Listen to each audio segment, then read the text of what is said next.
What if I told you that in 1907 you could buy a car with 3 wheels, 2 seats, a single-cylinder engine, and just enough brakes to stop before hitting the butcher's shop, whose owner might have actually helped invent it?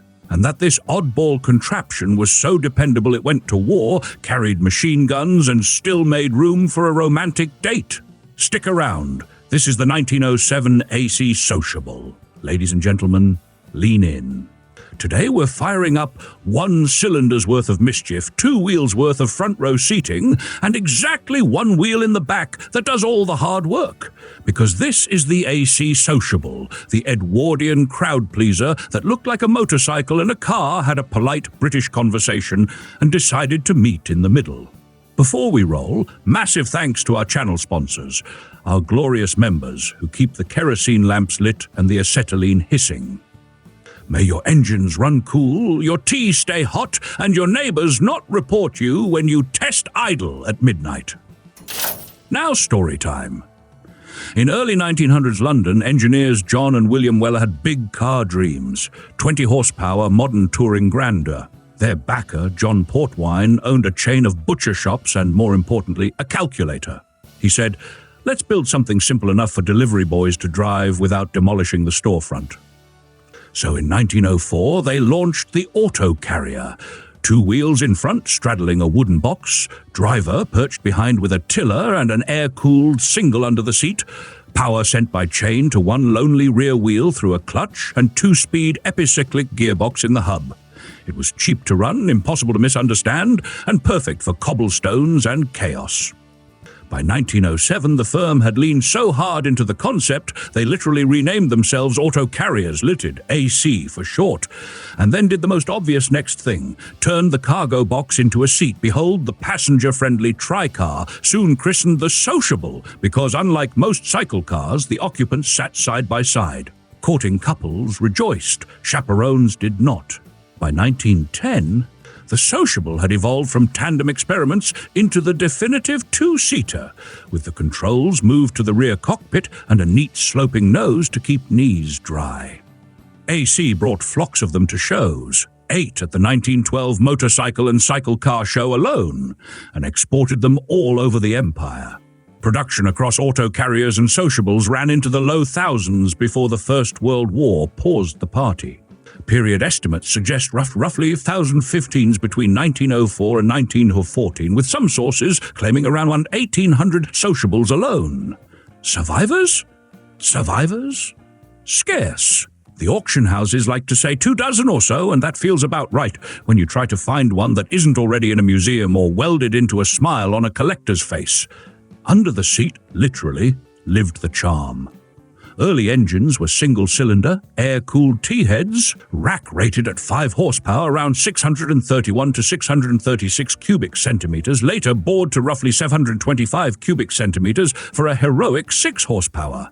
The engine's short commute to the rear wheel kept losses low, while that epicyclic hub with 2 forward speeds did its best impersonation of a gearbox without frightening beginners.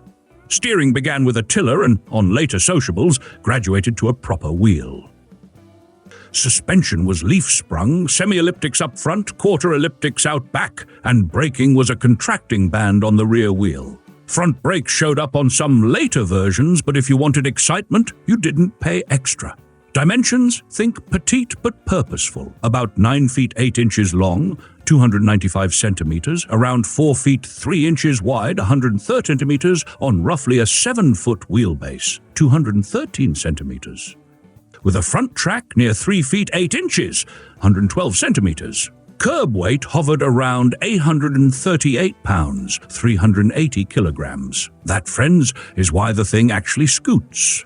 Typical top speed was quoted at 40 to 44 miles per hour, 65 to 70 kilometers, and one plucky Sociable was timed at 47 miles per hour, 76 kilometers per hour at Brooklands. Fuel economy sat in the Edwardian accountant's fantasy.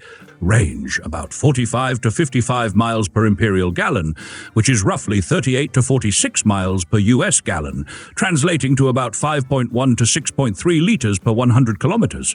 In other words, it sipped, not slurped.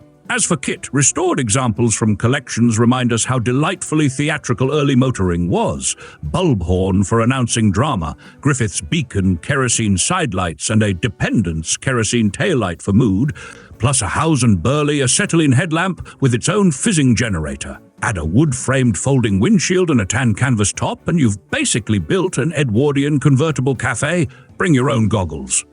Tires, the oddball 28 by 3 inches, or equivalent sizes, are now the domain of specialists, but yes, you can still get them reproduced. Beyond comedy, the Sociable actually did serious work. It appeared as ambulances and even machine gun carriers. Wartime photos show AC's nimble tricars lugging stretchers and towing little trailers. Owners ran them in reliability trials and hill climbs, then drove them to dinner, then used them for Monday deliveries. Export markets loved the flexibility. Period ads glowed about one of the most popular cycle cars on the road for both business and pleasure. AC's Sociable name wasn't marketing spin. It was an honest description of the layout, a rare dose of truth in an era that sometimes measured horsepower by optimism. If you're wondering what it's like from the seat, imagine sitting slightly above your work, hearing the tick-tick-tick of a single piston under your backside, feeling the front wheels mark out the road like a pair of steady hands, while the lone rear wheel does the pulling and the praying. At neighborhood speed, it sparkles. At 40 miles per hour, 64 kilometers per hour, it's a brisk conversation with physics. At 47 miles per hour, 76 kilometers per hour, it's a letter home. The AC Sociable is one of those beautiful pivot points in automotive history, born from pragmatism, made lovable by clever engineering, and preserved by people who understand that delight has value. It is compact without being cramped, simple without being crude, and more car than its 3 wheels have any right to be. If vehicles could blush, this one would. Every time a crowd gathers and the bulb horn squeaks. Period list prices hovered around £90 to £160 sterling in 1908, plus extras like a hood and horn. Adjusted to today's money, you're looking at roughly £11,000 sterling to £20,000 sterling for the base figure, with the optional bits adding modern-feeling sting. At auction, they're rare, but not mythical.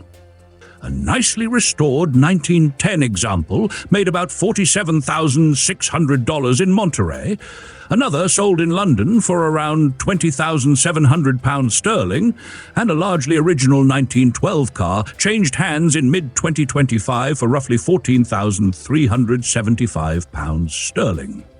Condition, completeness, and whether the acetylene plumbing actually behaves will swing values. If that made your inner engineer smile, subscribe for more beautifully odd machines that punch above their piston count.